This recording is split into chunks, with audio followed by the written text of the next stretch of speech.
दोस्तों, क्या आपके भी मन में है तीसरे वनडे में भी बारिश बनेगी विलेन? क्या एक मैच खेलकर भारत को गंवानी पड़ेगी सीरीज?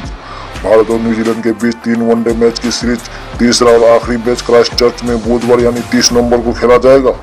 न्यूजीलैंड की खराब मौसम को देखते हुए फैंस के मन में इस मैच से पहले एक ही सवाल, क्या बारिश एक बार फिर से बनेगी विलेन?